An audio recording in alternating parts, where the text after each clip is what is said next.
स्वागत है दोस्तों हमारे चैनल एसडी कंस्ट्रक्शन में।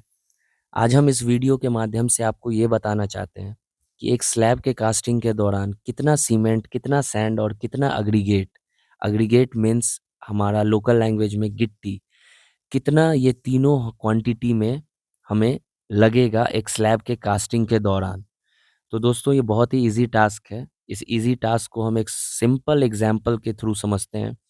तो दोस्तों ये हमारा एक स्लैब है जिसकी लंबाई 30 फीट है और चौड़ाई 30 फीट है और इसकी मोटाई के बारे में बात करें तो हमने 6 इंच लिया है, जिसे हमने 0.5 फीट लिख दिया है, क्योंकि तीनों डायमेंशन हमने एक करनी थी।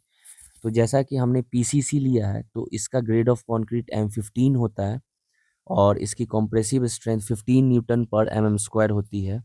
और इसके रेशियो के बारे में बात करें तो इसका रेशियो 1:2:4 होता है। इसका मतलब 1 पार्ट ऑफ सीमेंट अगर होगा तो 2 पार्ट सैंड का होगा और 4 पार्ट एग्रीगेट का होगा। ये हो गया हमारा पीसीसी का रेशियो।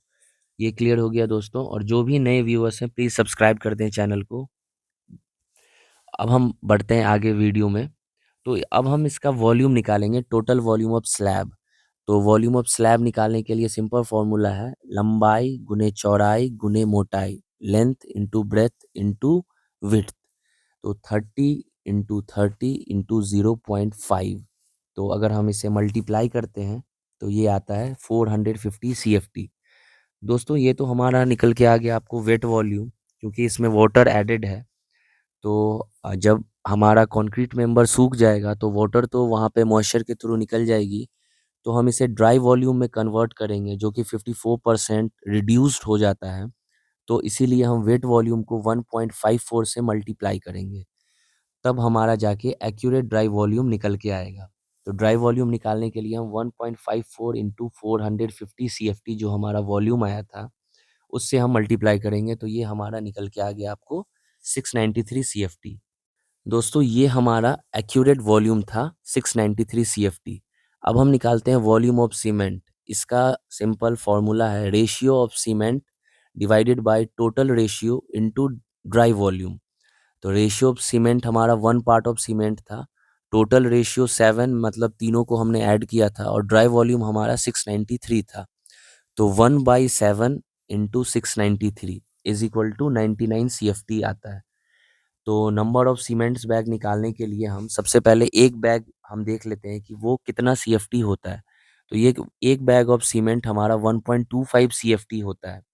तो अब हम इससे 99 को अगर हम 1.25 CFT से डिवाइड कर दें तो हमारा नंबर ऑफ बैग्स आ जाएगा। तो ये देखिए हमने डिवाइड किया है तो करीबन ये 79.2 आ रहा है, तो अप्रॉक्स इससे हम 80 बैग्स ले सकते हैं।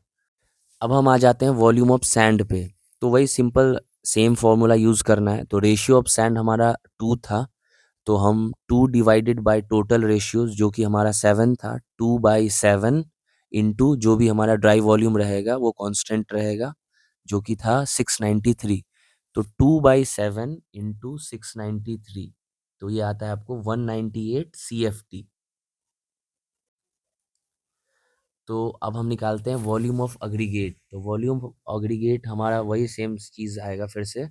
तो हमारा रेशियो ऑफ एग्रीगेट था आपको 4 और टोटल रेशियो 7 और ड्राई वॉल्यूम फिर से वो कांस्टेंट 693। तो इसे भी हम ऐसे ही लिखेंगे 4/7 इंटू 693। तो ये हमारा निकल के आएगा आपको 396 CFT।